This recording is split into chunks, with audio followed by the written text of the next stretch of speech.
بات کرنی ہے جناب یہ جو 31 اکتوبر کو سعودی عربیہ میں، تو یہ اس کو بیسیکلی اس کو کہتے ہیں شیطان کی آمد کی خوشی کرنا۔ یہ شیطان جیسے بن کے ماسک پہننا، چہرے لگانا اور خوشی کرنا کہ ہمارا ابو شیطان جو ہے نا وہ دنیا میں آیا تھا۔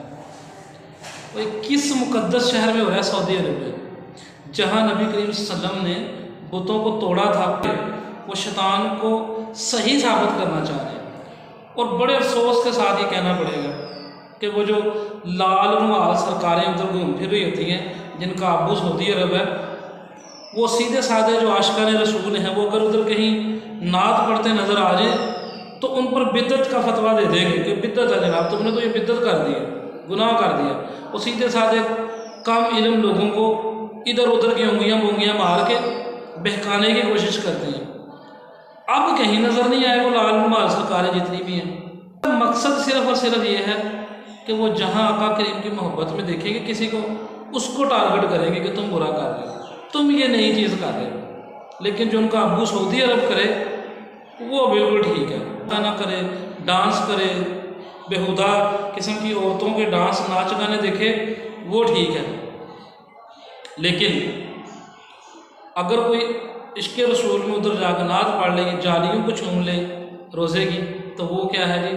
وہ توہین ہو گئی ہے، وہ گستاخی ہو گئی، کھلے عام شیطان کی پرستش ادھر ہو رہی ہے۔ اور بالکل اس کو بڑا ایک ایسا پروگرام کر کے آرگنائز کیا گیا ہے۔ اس پہ آپ نے کیا کیا؟ اس کو پتہ ہے نا کہ ہم نے اگر یہاں اعتراض کیا تو ابو ہمیں جو ہمارا دانا پانی لگا ہوا ہے نا، ابو ادھر سے نکال دیں گے۔ اس کا مطلب ہے ابو حرام کریں، زنا کریں، چوری کریں، شراب پئیں، روکنا نہیں، ابو کو جائز ہے۔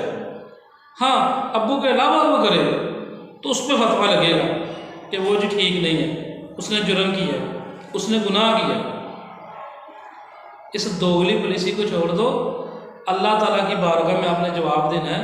آقا علیہ الصلوۃ والسلام کو کس منہ سے ان کے سامنے تم پیش ہوگے کہ میں آپ کی ناموس کی خاطر تو کچھ نہیں کر سکا، لیکن جو آپ سے محبت کرنے والے کبھی نعت پڑھ لیتے تھے یا ادھر کو ذکر کرتے تو میں فوراً اوپر پنجابی جن کا پہ جانا یہ نہیں بتانا، پڑھ جاتے ہیں فوراً، نہ جی نہ جانے، یہ نہیں کرنا، یہ تو بدعت ہو گئی ہے، یہ تو فلاں ہو گیا، میلاد نہیں منانا یہ تو بدعت ہو گئی ہے، درود نہیں پڑھنا یہ تو بدعت ہو گئی ہے، فلاں کام نہیں کرنا یہ تو بدعت ہو گئی ہے۔ بھائی اپنے ابوਆਂ ਨੂੰ ਵੀ ਤਾਂ ਰੋਕੋ ਨਾ ਜਿਹੜੇ ਭੈੜੇ ਕੰਮ ਪੇ ਕਰਦੇ ਨੇ। ਜੇ ਏਡੇ ਤੁਸੀਂ ਖਾਲਸ ਮੂਮਨ قرآن و حدیث سے عمل کرنے والے ہو تو پھر ابووں کو بھی روکو۔